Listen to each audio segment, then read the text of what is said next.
Off. All right, everybody. Welcome to another episode of This Week in Startups. Molly and I were talking, and we had a lot of questions about the housing market because let's just, call it what it is. We had the crypto market implode, the stock market implode. We're in a recession, depending on your definition. Let's just go with the standard definition. Why not? But housing always trails and is a very weird market, isn't it, Molly? It's very hard to get a handle on what's going on in the housing market. Yeah, I mean, housing has been, effectively totally unaffordable across almost the entire country for a number of years, which contributes to economic hardship in a lot of different ways. But in a time of historically low interest rates, all of a sudden, houses that were unaffordable become a little bit more affordable. And so as interest rates are rising, I think they've doubled. I bought a house in 2020, just like everybody else, and they have doubled since then. Yes. And so that is just slamming the brakes on the housing market, which is already unaffordable. So it's this weird good and bad situation where if houses become more affordable, that's good. But if the housing market all of a sudden comes to a dead stop, that is generally speaking, historically, been a bad thing for the economy writ large. So it is 100% a huge topic. And it's confounding because you also have these iBuyers were introduced. Then you have Airbnb. People are buying homes. Rents are going up. Some cities are losers. Other cities are winning. We can't figure it out. So we figured, hey, who are the smartest people we know in the space? And they've both been on the show before. One of them is my old friend, Glenn Kelman from Redfin. He's been on the show many times. And then our new friend from Divvy Homes, CEO and co-founder, Adina Heffitz. Yes, I'll get that right. So we thought we'd unpack it with two people who are doing this every day, running very large companies in the housing space. Welcome to the program, Glenn and Adina. Good to be here. Hello. Oh my God. Fun roundtable. Also, housing is the only thing I ever want to talk about because I live in the Bay Area. So just like setting aside every macroeconomic trend, this is what I do at every party.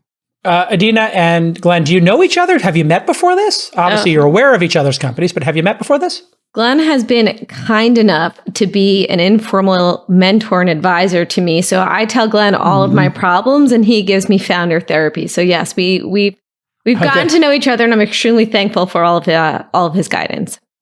Maybe we could just start out where you each just explain what each of your companies does and then we'll get to the state of the market. You first, Adina. Okay. So Divvy creates homeowners. We're a rent-to-own company where we let our customers pick out a home. We buy it on their behalf. They then pay us rent, and part of that rent goes towards building equity in the property. They can build up to 10% over the course of 3 years, go slower, go a little bit faster, take their time. And then ultimately, they can roll that equity onto a mortgage if and when they're ready, or cash out their equity and walk away with a lump sum of money. We've been around for about 5 years, have about 300 employees, and yeah, excited to be here with Glenn. Okay, Glenn, and I've used Redfin. I'm a customer to buy 2 homes and loved the process. We've been friends for a while. Maybe you could tell people a little bit about what Redfin does today. It's a technology-powered real estate broker, as Jason already said, which means we charge a 1% fee to sell a house. We sell it faster for more money and less risk. We have a lending business. We have an iBuying business. We try to offer the total package. And the idea behind it is that technology can make the process more efficient, can get people into homes faster, can give you a leg up. So I've been doing it now for 16 years. I can't believe it. It's been the most fun I've ever had doing anything professionally in my life. Okay, let's just start with rising interest rates and the impact that's having on the market. Obviously, people's payments are going to be significantly higher on mortgages. I don't know if mortgages are harder to get, but what has the impact, Glenn, been just in terms of this rising interest rates and mortgages being more expensive on the market? Well, it was slow and then it was fast. So there was a major rate shock on June 10th, and that was probably the breaking point for the housing market where people were worried that maybe it was slowing down, and then it became an absolute bear market. So rates hadn't gone up that fast since 1987. Then they went up again the following Monday and Tuesday, turned into a 75 basis point rate increase. And now the Fed has actually stepped back from that, said that there's light at the end of the tunnel. Rates have come back some, but the whole stock market got waxed. People are worried about the overall economy, inflation, gas prices, and everything else. And so the housing market is just in a tizzy. You had pending sales down 20% year on year in July. And now, just going from June to July, sales decelerated 9%. Economist consensus was 1. So that's a whopper of a miss. That's month over month. Major change. Yes, a 9% deceleration in sales. Prices are down about 5%, but there's some selection bias in there that we can talk about. Only the pretty homes are selling and everything else is being pulled off the market. So we're having a real reckoning here. To Molly's point, it's probably good that houses are becoming more affordable. I just wish it would happen a little more slowly. Well, and Adina, talk to me about affordability, because I would imagine a solution like Divvy exists because of affordability problems. What is your sense of whether like the rising interest rates actually cancel out the price drop? Yeah, so rising interest rates actually have a tremendous impact. So everyone who goes to get a mortgage gets underwritten based off of something called a debt to income ratio. And that includes generally your future mortgage payment. And so if rates are increasing 2x and your payment is increasing 2x and your income hasn't increased, well, that just means you can buy less home. And as we said, or Glenn had just said, homes are really expensive for the last couple of years and have been rising previous to the last couple of months, which means now rates have increased, home prices have increased, and it means that demand is going to fall off a cliff, right? And so we've seen that. We've seen demand for home buying probably drop, I think we're down about 30%, I want to say, year over year. And that just basically translates into lower intent to buy, and then inventory starts to build up. So we're seeing inventory build up. And so there's been an increase in inventory. Now it's a bit of a tale of two cities or a tale of many cities, which is it's hitting different metro regions differently. And so there are some that are a little bit more hard hit, which we can dive into, than others. But we're starting to see this kind of ripple out across multiple markets now. Let's pull up this chart of investor bought homes. This is from Redfin, and it's we had I think this is the iBuying craze. Is there investors buying homes in order to monetize them? Correct, Glenn? It's everything. So institutional investors have been very active. iBuyers have been active. I think you also have a greater proportion of homes being sold by builders who act like investors. It normally takes somebody who's lived in a house for 30 years, months to see the writing on the wall and lower her price. But a builder, an institutional investor, an iBuyer is going to mark that property down every single week. So it's made the housing market more volatile. You have price discovery happening very quickly. And that means that the correction is going to be sharper, but maybe it's also going to be faster. I want to tell you about an awesome new community. It's an app. It's called Prometheus, and I'm addicted to it. It's basically a hyper-focused version of Twitter, but it's focused on markets, venture capital, trading stocks, and it's filled with people who are fund managers and who are capital allocators. It's like my dream come true. And if you love Twist and you're into that stuff, then you've got to go sign up for Prometheus at PrometheusAlts.com right now. And here's the secret sauce. This is a bunch of fund managers and potential LPs on a platform talking to each other about raising capital, deploying capital. I started putting my J trades on there, and I'm getting tremendous feedback from the community. If you're an accredited investor, Prometheus is going to help you find new fund managers to back, like me. And if you're a fund manager, like I am, you're also going to be able to get access to potential new LPs, limited partners. If you're just a civilian, you're not an LP, you're not running a fund yet, but you're into tech, well, you can just go there and you can learn. And it's really the only platform where you can talk to these verified professional fund managers. It's all signal, it's no noise. Prometheus solves the problems of visibility and access to alternative funds. And it has lower investment minimums, so more investors can get involved. Here's what I want you to do. You go to Prometheus Alts, PrometheusAlts.com, or you just type in Prometheus and you find it in the App Store, but you have to use the promo code TWIST, TWIST, to get in. Well, look at this chart and this sort of massive increase in investor home purchases. I mean, what has this done to supply? You know, we keep sort of hearing about it, but it seems like that's seems pretty straightforward, that chart. Yeah, well, it's all about interest rates. So the fact that capital has been so cheap and that rents have been so high has made it easy for investors to monetize a home. Basically, half of America can't qualify for a mortgage. And so the other half is buying a home and renting it out to that half. Mm-hmm. And that means that you can get somebody to cash flow a property in the first 3 months or in the first 3 weeks of every month. So that's what's been behind all this investor activity. And it's the same whether you're just one person looking for passive income by running 3 Airbnbs or whether you're BlackRock running a portfolio of thousands of properties. It's just become really popular right now to use cheap capital to buy houses and then command high rents.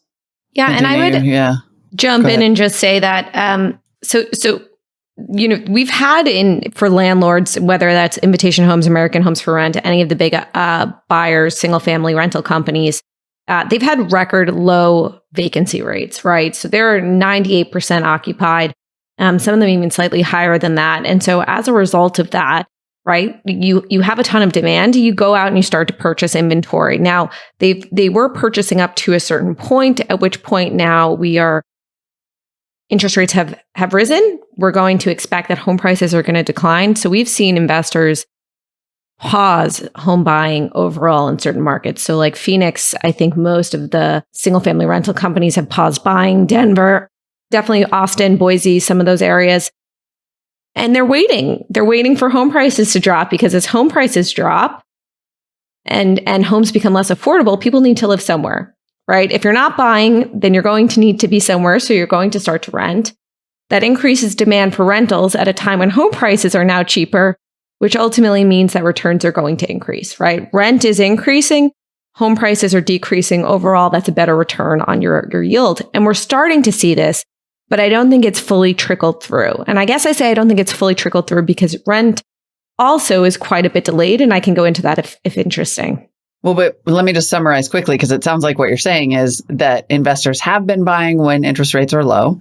Now they have paused, but as these prices start to drop and some people are like, yay, I can finally buy a house, that BlackRock is going to be right around the corner, scooping up the whole block. Well, I don't know, scooping up the whole block, but when the ratio between where the home price is and to rent reaches a certain level. So when you make enough rent, right, that it's worth investing in that home price, and you don't think fundamentally over the long run, when you hold it, the home price will decline. Yes, they're going to get in there and they're going to start to buy.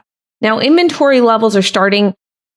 We track inventory levels built up over the last couple of months. So as sellers had homes on the market and demand dropped, inventory started to increase. So we look at months of inventory, which is how many homes, how many months it would take to actually clear out all the homes listed for sale. And so that's kind of the general metric in the industry that we track. What we have seen, I'd say in the last week or two, which is really recent data, is signs that sellers are starting to slow actually putting homes up for sale, which is really strange. We're only seeing very small inklings of this. So it's still pretty new, but what we're thinking is that given the rise in home prices, given where people locked in interest rates, there's a lot of sellers right now who are thinking, let me pause from actually selling, stay in that house a little bit longer, not have to pay for a more expensive home until home prices actually go down a bit, and ride out my lower mortgage rate. And Glenn, I'm not sure if you've seen that in the data. I totally agree. And I think it's the second factor. It's rate locked inventory. There's so many people who got the deal of the century with a mortgage at 2.5% who are never going to give that up. So when we meet them to talk about selling their home, they decide to rent it out instead because they see that they can get someone else to pay for their mortgage on that property. So in 2008, nobody wanted to sell either, but they had to. What ripped the Band-Aid off was foreclosures. Here, there is so much equity in the market. People have not gotten over their skis. Their credit has been really good. Their debt to income ratio is fantastic. And so people don't have to sell, they won't, which is why I'm not that concerned about inventory. I'm actually worried just that the market is going to be quite stagnant, that there aren't going to be that many sellers and there aren't going to be that many buyers. And when you're in the business of putting those two together, you could be a little, Well, this makes sense. I was able to, in November, when we bought our second home, we bought the ski house in Tahoe. We were able to, they were like, do you want a mortgage? And I was like, I'll just buy it. And they were like, well, we can get you like 2.4 or whatever. I was like, oh yeah, that's ridiculous. Inflation's happening. Sure, we'll set it up. And now I feel like a genius. And I just happened to get lucky doing that. But you're exactly right. Because I was like, well, if we move I would just rent that and put it in Airbnb or give it to One Fine Stay, whoever wants it to do that. Now, here is something that I found super interesting. There are a lot of houses falling out of contract. And here is your chart. And you can see during the pandemic, we had this, 17.6% of homes fell out of contract that month in March of 20. I assume because people, just couldn't go visit the homes. They were on lockdown. But now all of a sudden we see in June, 14.9% of homes that were scheduled to sell. These were pending homes, correct, Len? They fell out of contract. So what is happening here? They didn't qualify for their mortgage or something, or they backed out? What happened?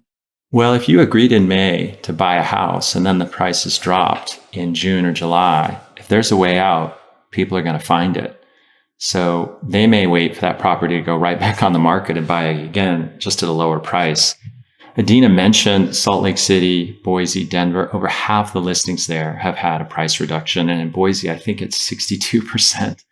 So the market is just in free fall, especially in the places where there's been this pandemic boom. These tiny little towns blew up, and now all the listings are being reassessed. And even the algorithms can't keep up with it. If you look at the estimates on Redfin or Zillow or anywhere else, we're looking 3-4 months back. But the houses that people are looking at, only comparable sales are 3 weeks ago, 4 weeks ago, because so much has changed so fast.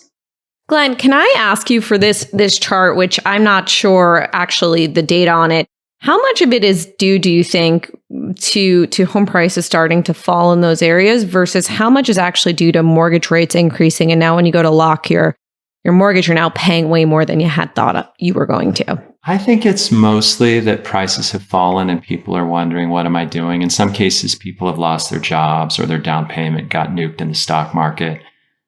If rates had fallen, if rates had really spiked, you'd actually want to stay in the loan. If you locked a loan in early June and then rates spike, you'd actually want to stay in that deal. So I think it's more about the underlying asset and maybe the economy. Well, I was going to say, is there a universe where lenders are backing out because they locked in, they committed to rates? I am not saying I had this happen with a refi situation. I'm just saying I'm pretty sure that's what happened, where I was like, wait a second, now it's been 30 days and I don't think you can get a jumbo loan at the rate you promised me. And that's why you're all of a sudden like lowballing me on the appraisal kind of thing. That always happens, but there is so much pressure on the lending industry. If you look at Quicken, Guaranteed Rate, Loan Depot, they're laying off not just hundreds, but thousands or tens of thousands of people. And so they have slashed prices to the floor to keep people employed. They're making almost no margin on the loan. So even though the cost of capital has gone up, their markup has gone down and the whole industry is being compressed. So mostly I see lenders selling their sister into I don't know what to get a loan to close because they're so desperate for volume. Yeah. So what I was going to say is it's interesting because demand is declining, but the amount of inventory or what is going to be put on market, right? We're also seeing signs that that's going to slow significantly. And if the government is not forcing a bunch of foreclosures, right, supply's declining, demand's declining. And when people think about where home prices are going to go, it's a ratio in between those, right? It's which one is falling faster and what's the relationship between those two. And so to kind of Glenn's point, which I think is really interesting, I don't think we are going to see a mass drop off in home prices similar to what we saw in 2007. I don't think anyone really thinks that. I think we are going to enter a period of stagnation. Now, again, similar to the stock market, there's no way this year we're not going to be down year over year by the end of 2022 because it would just mean such a correction for the back half. So the first half of the year just grew so much in terms of home prices. But it's really a question of 2023 and where home prices are going to go based off of that relationship between demand decreases and supply decreases. This is an interesting chart on inflation and migration, Molly. And you and I have been talking about this with work from home and what we see in terms of, executives moving all over the country. Redfin flow of user migration on the bottom there, negative 50,000 all the way to plus 15,000 on the side. Consumer price index percentage annual change. Looks like San Francisco, not surprisingly, is losing a lot of people. And then Keith Raboy moving from San Francisco to Miami, Florida is the Keith Raboy effect right there. What are we seeing in this chart, Glenn? And then what can you tell us about work from home? You're just seeing people try to escape high prices on houses and on everything else by moving to other places. And what's interesting about that is actually inflation is now strongest in the Southeast because there's so many people there competing for so few goods. So that buffered the housing market. If normally San Francisco gets too expensive, people look in Oakland. And if Oakland gets too expensive, they look in Walnut Creek or Lafayette. And eventually they just can't drive an hour and a half every day. And so they get priced out of the market. But now you had people saying, well, if San Francisco doesn't work, I'm going to do Portland. And if Portland doesn't work, I'm going to do Denver. And they get all the way to Arkansas before they stop looking for a home. And so that has kept sales volume fairly high through the first half of the year, even as people got priced out of the major cities because there was always another place to go. And now I think we've run out of room. That even in places like Nashville, like Boise, like Salt Lake City, homes appreciated so fast that enough was enough. But we are still seeing, Glenn, a tale of two cities, I think, where Phoenix, we saw inventory is up, 150% year over year, or some insane amount. And Atlanta is kind of in line with the national average, which is interesting how both areas are reacting a bit differently. Now, a lot of that might be due to also iBuyer activity or the prevalence of investors, right, in each of those areas. But both Atlanta and Phoenix, and I don't know the exact percent of investors as buyers, I imagine slightly higher in Phoenix, but Atlanta is still a pretty active investor market. Yeah, I feel like Phoenix always gets waxed in a correction. There's so many investors there. There's so many Phoenix second and homes. Vegas. Yeah. Tell us more. Tell us more about that. Why? Because turns out you don't want to live there. It's just a hotbed of investor activity. Kidding. That first chart you showed, it didn't look like a housing market chart. What it looked like was a stock market chart and a really volatile stock market. Mm-hmm. And the point there is that housing has become more volatile because of the investor activity. In the places where there is the most investor activity, there is also the most volatility. Investors are just going to be much more quick to react to market conditions. They're going to price homes more aggressively when they have to unload inventory. And so it just plays hell with the rest of the housing market where people are just looking for shelter. So that is real. That impact is real. Yes. There was a piece in the Atlantic that suggested no, it's not investors, it's NIMBYism, right? It's not building more houses. But it seems like the investor impact on supply is really real. Yeah. We do need to build more houses. I know it sounds crazy, but rents are high. I am basically in favor of lower housing prices. I know that works against the whole way we make money, but everyone should have a home in America. And almost every other country in the world is better at building housing for its people than we are. And it's this perfect storm where the liberals are so worried about chopping down a tree or density or putting one building into shade with another building that's taller. And sometimes more conservative cities just aren't focused on the affordable segment of housing. But that means that there are all these people literally left out in the cold because they can't get a roof over their heads. Mm-hmm. So, yes, so both. We need more housing. Is what you're saying, yeah. There's no question about that. We should keep building it. But at the same time, I think investor activity is just another factor making the housing market more volatile. And if you want to argue about which factor is more important, I guess we could spend half an hour on that. But who cares? I think that we want market equilibrium, right? We want a level at which there's the right level of inventory for buyers. And I agree with Glenn that part of the issue has been the lack of affordable housing, right? And so it is build housing that is affordable. Don't overbuild in certain areas, right? Which is going to lead to pricing corrections. But at this point, I don't think we're at risk of overbuilding. I think we're more at risk of underbuilding from what we've seen over the past decade, and especially underbuilding in affordable housing. With the average home price, right? I remember founding Divvy 5 years ago. Average home price was about $200,000, right? And now what is it? $350 for a single family home, maybe is slightly higher in some, obviously market dependent. And that's fundamentally unaffordable for a family. Even with a 10% down payment, you're going from $30,000 right to $45,000 when incomes have largely stayed stagnant or even gone negative when you're looking at our real wages. Well, we have inflation happening, yeah. And so when you say affordable housing, we're not talking about the projects in Brooklyn when people said affordable housing. We're talking about the affordability of housing for the average American, for all Americans. And even if salaries were going up, they're not going up as much as inflation, certainly not as much as houses have gone up.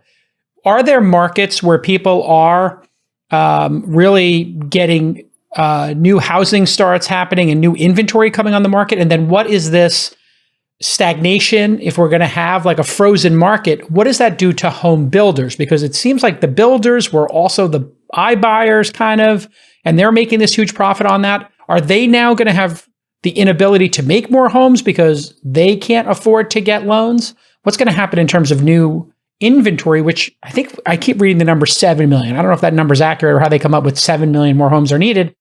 But where are we at in terms of starting more homes? New construction, obviously, the home builders currently are putting a major pause. And the reason why is they were going to build a ton of homes.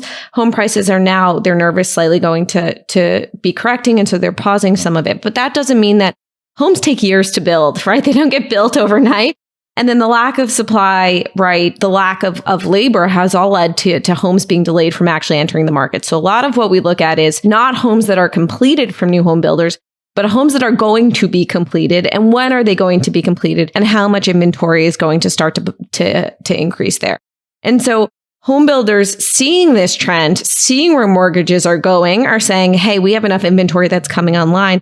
Let's actually pull back from a lot of new construction. And so I actually think that we're seeing new home builders start to pause the level of growth that they had. Now, I think home builders can take quite a bit of a hit on where they're currently pricing housing. Housing prices have risen so much over the past couple of years that you saw their margins, their spread on how much they were making increase pretty significantly, which means that even they can start to take some haircuts in terms of pricing and still make a pretty healthy profit margin. What were they margin. making? What were these builders making in Miami or in Austin or wherever, California? It varies, but you're looking at, they were in the high 20%, so like 27 to 30% all-in profit margins versus it actually being at historical levels closer to like high teens, low 20s. So they saw a pretty nice increase there, which means that ultimately they can continue to take a little bit of a hit on pricing and still put more inventory out there. Now, we're seeing that slow. We're seeing a lot of cancellations, and a lot has to do with like cancellation lists coming in and people getting nervous about where the economy is trending. And again, that goes back to Glenn's point, which is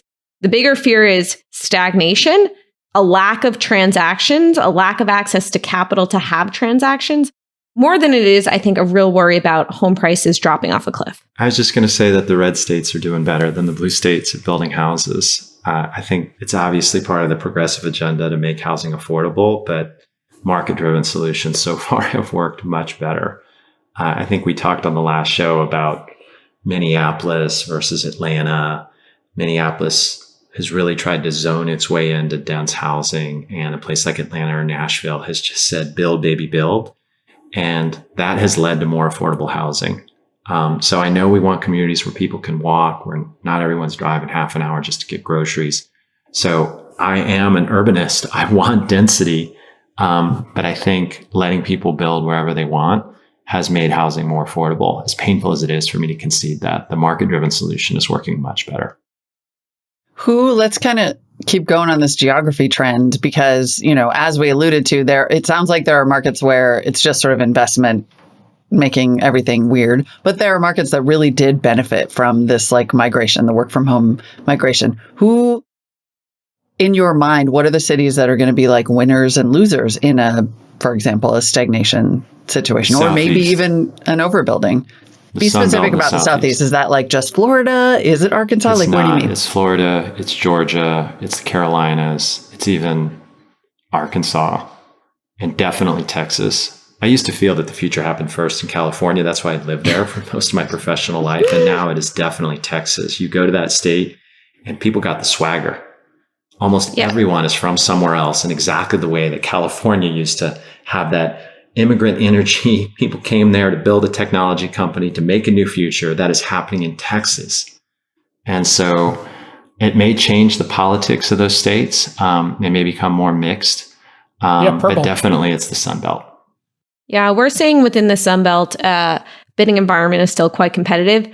Homes are still staying on market on average less than a week in like Atlanta before they're actually getting sold. So what we're seeing, to Glenn's point, is that the markets we operate in the Sun Belt region are definitely holding up a lot better than they are in other parts of the U.S. What about all those places that people went during the pandemic, like Boise, or my family's in Montana, and they were like, people are buying houses sight unseen. I can't wait to see what happens to them when they get their first winter. I wonder, like, is that gonna hold up? I think Boise is the market that's turned the most, the fastest. Interesting. Austin, Texas is another one that, even though the futures in Texas, if you look at just 1 month, prices dropped there so much that if you compounded it across the year, it'd be a 43% price drop. And so some of these small cities where inventory is very low, you just print really big numbers off a very small base because it's just a very constrained market. So it's going to be a little bit more up and down. In general, the West is softer than the East, and especially the Southeast. And for whatever reason, whenever there's a real estate correction, excepting Detroit, the Midwest is just very solid, just like the people there. Very solid.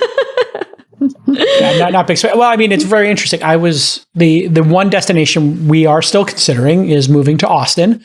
We got a lot of friends who move there, a lot of opportunity. It's nice and central in the country. I looked also at Miami, and when I was looking, there are no reporting states, so you don't even know what homes were selling for. And I'm trying to study it like I was, I'd be on Redfin. I got all my searches. I got all my filters. I can't figure out what's going on there. And then I'm getting worked, and they're like, yeah, this place is going for $2,000 a square foot. This is $2,500 a square foot. I was like, wait a second. I live in the most expensive place in the world, the Bay Area. They're like, no, not anymore. We're more expensive than Atherton. I was like, that makes no sense to me. You have so much land here. And they're like, yeah, these hills over here are worth $2,000 a square foot. I'm like, well, what's the hill next to it worth? They're like $600 a square foot. I'm like, wait a second. This makes no sense to me. And you look at the prices, and now all those people who were working me are now sending me inbound. And it's the same homes from 6 months ago that they wanted $15 million for that now are at 12. Or Jason, hey, how make do it you know offer. shame?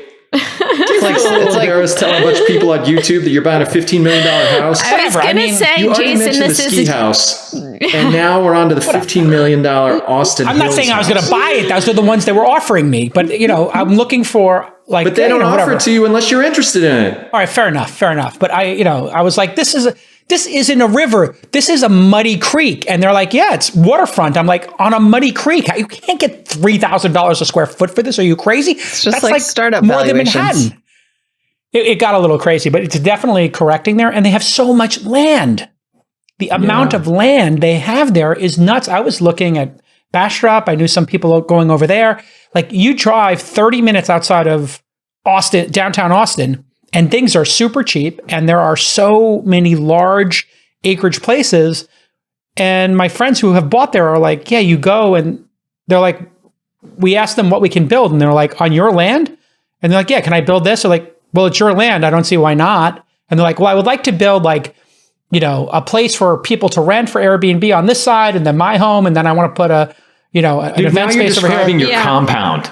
No, but I know people who are buying 10 acres. He's trying to get the audience here. There are people who are going there, and they're shocked that in California, you're like, I want to change my fence. And they're like, okay, well, that's going to be 2 years. And then they go there, and you're like, yeah, you can build whatever you want. You want a ranch, you want horses, you want an Airbnb, you want to put a restaurant, barbecue pit, whatever. You can blow up fireworks, do it. It's just 100 degrees for 100 days there. Yeah, Are you tough enough to take that? Well, no, I would go to you go to Tahoe for those days, obviously. Just take He'll the go plane. to his third house for that. Yeah, exactly. House for that. Two's enough. Trust me, it's way too much. You've been talking for a long time about getting out of California. When are you going to bite the bullet? Make the move? I want to 'Cause do you it. don't really want to, even though I you think wanted you to wait until after the pandemic was over. Now that the pandemic's over, trigger warning for the 5% of people who refuse to have it end. It's over. It's an endemic. Sorry, but that's what I wanted to see. And that's kind of like, this is the summer, because last summer was going to be the end. That was the head fake. And this is actually the summer. So I'm very interested in seeing who stays in Miami. I know Keith is staying in Miami till he dies.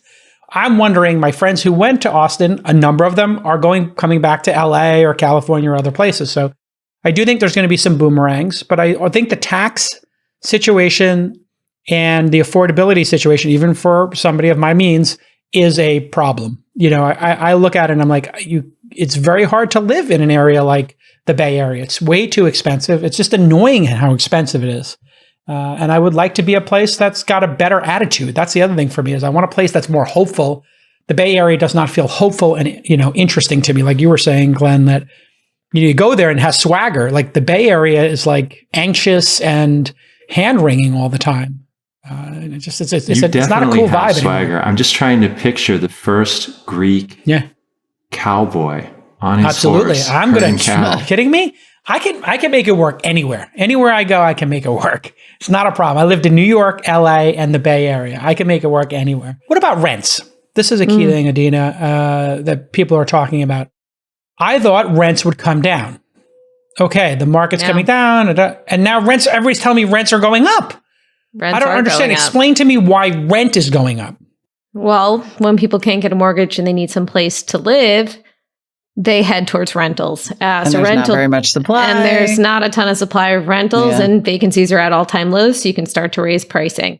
What's actually interesting is, so institutions own less than like 2% of the overall rental market. Most of it is mom and pop. What we're seeing is that rental renewals on average across the US are roughly increasing by, call it 10%. So 10% increase for renewal rents. And then there's new leases, right? So that's when someone actually leaves a house, you bring in a completely new tenant.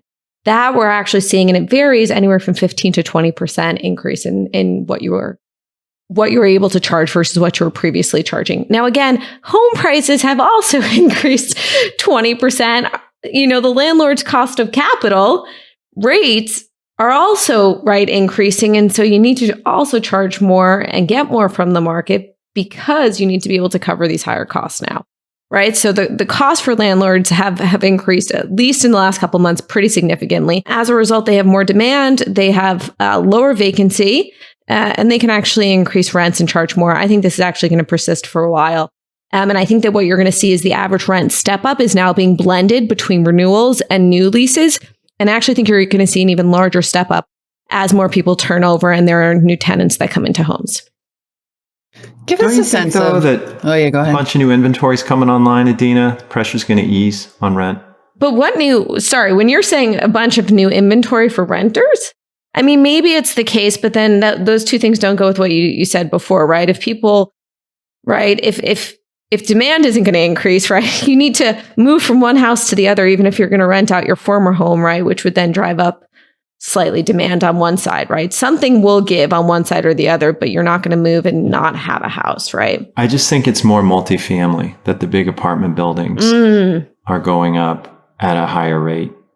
Well, they were coming up from they were coming from a lower base. Up from a very low point. That's the rates are going up, not buildings. Rents are going up in multifamily. multifamily. I'm in a slightly different place built than Adina on rent, where yes, it's really gone up since February of this year. More people are searching Google for rentals than for sale properties. But even though demand is up, I think the supply is coming in the second half of the year. If you talk to most of the big property management companies, they have more condos coming on the market. They're just anticipating slightly higher vacancy rates, and that's going to limit their ability to raise rents. Well, I would say, though, the folks who are moving, though, I would say, though, there are many people who probably, and you may make this argument, but are going to be going from a single family home back to a condo or a multifamily property. I actually think that trend is maybe not going to be as prevalent. Now, there is a case where, right, multifamily starts to see somewhat of a resurgence. And by the way, rents fell off a cliff during COVID for multifamily. And so they are increasing from a much lower base, right? And so there's room to kind of increase there and be at parity. But it's a question of where people want to live and what you believe in terms of lifestyle and choices. Do people want to move from their 3-bedroom, 2-bathroom, right, 500 square foot backyard back to a condo? I don't know, right? I think a lot of it has to do with the fact that for single family, at least, supply is not going to be much higher. I mean, no one's buying right now. All the major people paused, right? So there isn't going to be a ton of single family, right? And so I think that so long as demand even holds steady and supply decreases, right, rents will increase naturally. And another fun fact is single family rents, even if you go back almost 50 years, have never on a year-over-year basis, with the exception of being roughly flat, I'm going to call it in 09, have never decreased, right? And part of it is you're locked into long-term contracts, right? You're in a 3-year. Yeah, it's a sticky number. It's a sticky number, and so it's hard to actually see mass declines in that. So I don't know. Multifamily might be a little bit different. Condo space, I have to see recovers a bit from where at least it was because they got demolished during COVID. What but happens single to all family's these gonna all these expensive condos made in major cities? I saw Austin had all these really tall buildings going up, really unbelievable rents. San Francisco, absurd rents for these luxurious, dorm-in building, with gyms and other shared spaces. What happens to those? Because if you could afford one of those and living in downtown in Soma or living in downtown Austin, but you no longer have to commute, it's kind of dumb. Like, why would I pay $7,000 for a 3-bedroom when I could pay $7,000 for a mortgage on $1 million house with an acre 20 minutes outside of there? Or I could literally hire a driver to drive me around Austin. Yeah. And by the way, Jason, you've always got the right solution. I love it. I mean, I'm just trying to be the everyman here, Glenn. I mean, I look at these things and I'm like, I could buy a house there and get a private jet for the money I saved buying a house. man, in we're Washington. entering. Well, I Jason think is that- not representative of the majority of Americans. Let's just throw it out That's there. all Yeah. Reel it in, bro. Reel it in. No, but Reel it in. it is crazy when you think about how ridiculous, Adina, it is to pay $7,000, $8,000, $9,000 for a 3-bedroom in a downtown area I'm not when as you don't have to bullish. go to your office. Yeah, I'm not as bullish on multifamily. I'm actually quite nervous. My view is that we looked at a stat recently here because we're starting to think about whether we go fully remote in Divvy. We have a couple of offices and we looked at other companies. I think it's like 70% of companies are considering going fully remote. And I agree that impacts multifamily the hardest out of everything, which is like, why do you live in a downtown area and have less space? I don't care if it's a doorman building, but have way less space than you could in a single family home. So I may be Glenn slightly different, but I don't see multifamily in the long run holding up. What happens to those places, Glenn? If people don't want to live in Soma or in Seattle or whatever downtown area it is, what happens to wait a minute. the I don't think the $7,000 reason- or $5,000 rent?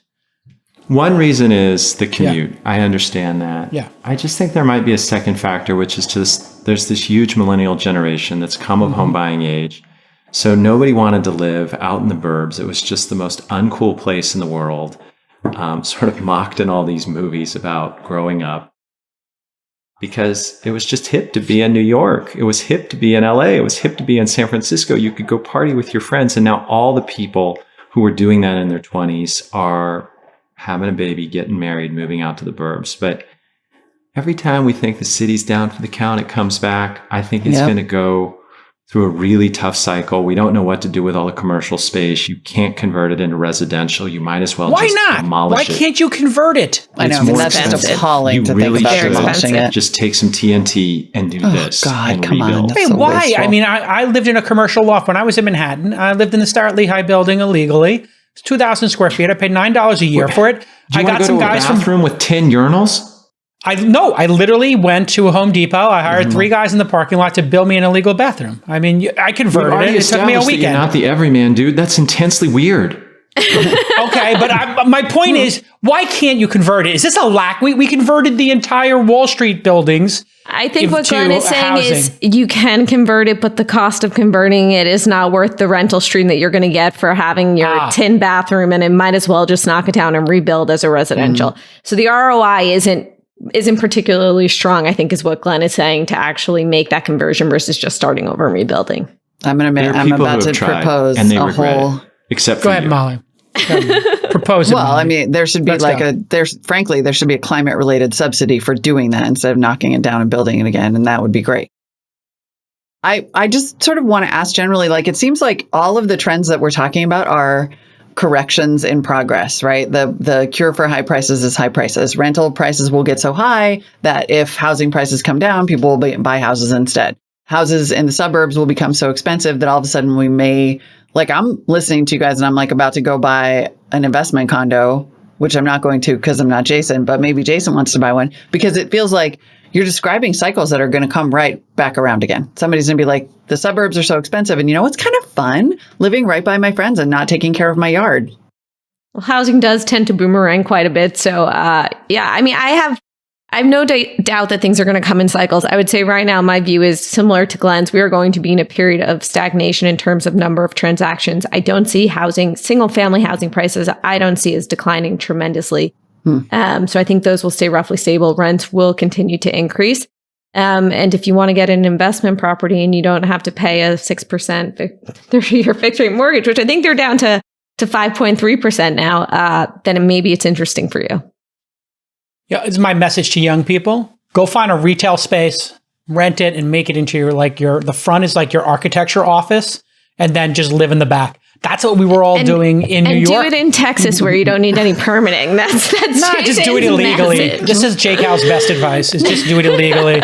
No, people get creative with the use of space. When I lived in New York in the 90s, in Tribeca, people would buy there were no storefronts downtown. Below Canal Street, no storefronts.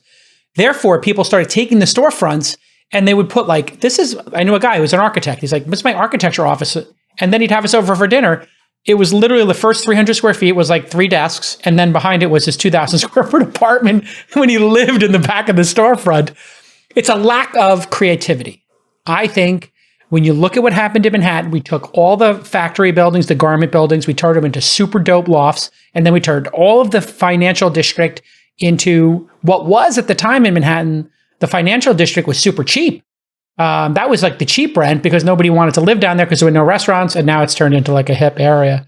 We have to convert those areas. Not every place is like Manhattan. If you go to downtown Seattle, even downtown San Francisco, it's a ghost town. Ghost town San Francisco. It's bonkers. It's a financial district that's just been completely eviscerated. So no commuters. Yeah, but Lower Manhattan I don't want to date you, I assume it was the 90s? It was the 90s, yes. I was in my 20s. Lower Manhattan in the 90s still ghost was town. This bustling center of commercial activity. During the day, and then it turned to a ghost town at night. What did you just see? Amazon has like 6 towers they paused on, and they said, we'll build the outside, but we don't know what we're going to do with the inside. Yeah. Because we don't know if it's going to be hybrid or not. And should we be building, should these corporations, Glenn, be building housing? Like, because I know that some people started to dabble. Like Facebook was like, we're going to build some units. I don't know that they should be building anything. I mean, maybe the height of pre-pandemic madness was the idea that Facebook was going to build housing for its employees. Instead of letting them work wherever they wanted to work, it was going to force them to come to Silicon Valley, and then it was going to build housing. They already had the sushi chef and the dry cleaner and the massage therapist on site, but now they were going to take care of them 24/7. And instead, companies are discovering that if we let people work everywhere, it's cheaper. I found that the companies that were most reluctant to go all remote were the ones who had gone all in on some big office. Amazon owns a ton of buildings. Actually, our commercial broker that got us into our building is also Amazon's commercial broker. So I always get the skinny from him. And basically, they tried to get everybody to come back. They're tough as nails. And they couldn't do it. There was a revolt. And the reason they had to try is because they own so much of Seattle. Adina, any thoughts on this as we get ready to wrap on commercial real estate and what happens there? I mean, you guys are struggling and you're nervous about your business just in terms of like, hey, the velocity of deals and are we building enough homes? What is going on with your commercial real estate contemporaries? Are they just at this point curled up under a desk, shaking and saying, make it stop? Like, it seems to me that their lives are over because they spent so much money buying these buildings, Adina, that there's no hope of ever renting them for what their capital cost is. Is there?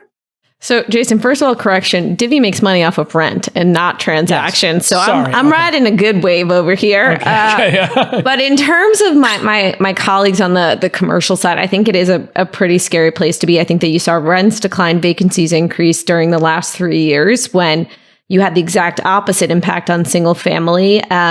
And I don't see that changing. I think companies are going to stay fully remote. And I think folks who think that they're going to get people to come in on a regular basis are kidding themselves. And look, there'll always be some companies that maybe hardware companies or folks who actually have to be there in person. But otherwise, I see that as being a fading trend. So I am not bullish and long on commercial real estate, especially in some of the downtown areas. Now, to Glenn's point, New York will always be New York. Downtown San Francisco, I think, is going to be a net loser out of all of this. And I think we've already seen that. And I think that we are going to see, and we have seen it, net migration towards the Sun Belt, and maybe some of those downtown areas are more interesting, right? Maybe the time, Molly, is not to buy a condo in downtown SF, but to buy a condo in downtown Atlanta. I could do that. Atlanta seems great. Yeah. Hey, right. You guys think Starlink is going to have a big impact here? I've heard from many people who were like, I want to live this far out, like we're talking about seriously far out, somewhere in Reno, whatever. And they're like, I got Starlink, it works. And so like, I literally know people who went, I was talking about Bastrop, which is the town way east, or, Bastrop, I think is, there's like 2 or 3 of these that are like, let's call it 40 minutes from downtown Austin. And they're like, yeah, no, I got Starlink, it works. And it's like, really? They're like, is that going to change this? The fact that you can have high speed internet anywhere? What's the wait list time on Starlink right now? You're on Starlink now? That's so exciting. There's no wait list. No, I'm not. But it takes not that bad. Not that bad? All right. Well, better maybe than... Well, and there's 2 competitors coming. Amazon has one, and then there's the third one. So there's going to be 3 offerings. So in 2 years, you're going to be able to get broadband, I mean, literally anywhere. You could be super off the grid. I think it's going to be a change that people didn't anticipate. All right, this has been amazing. If you need to rent to buy, go check out Divvy Homes and go rent to buy. And you can make that transition. If you need to sell your house, why pay all this money? Go to Redfin and just do 1%. Keep it tight. Keep it right. Jason. Great interface. Log into Redfin. You put in all your searches. You can just draw on the map what you want, how many bedrooms, and it sends you updates in real time. And you can sort, and you can even export the data from Redfin into a Google sheet like I do. And then you do that's what I do. I look at my price per square foot. But you can't do this in Texas. Why can't Texas be a reporting state? Is that going to change, Glenn? No. Oh, my goodness. The real estate industry doesn't want it to change. They say it's about privacy, but it's really about manipulating people like online data. Yeah, they're manipulating people like me. It's not as free as you say. Glenn Kelman, Adina Heffitz, you guys are just dialed. Thank you. This has been a great episode. Thank you. Thanks for having us. All right, everybody. Thanks so much for tuning in, and thanks to Glenn and Adina for joining us. What a great roundtable. Yeah, if you have suggestions for future roundtables, producers at thisweekinstartups.com, we'd love to hear them. And of course, make sure to follow us at Jason, at Mollywood, at TWI Startups on Twitter. Yeah. Yeah, give us a review if you want. Yeah, that's always nice. If you feel like it. If you feel like it. Click the 5. Keep it simple. And we'll see you tomorrow for more news, startups, and interviews. Bye-bye.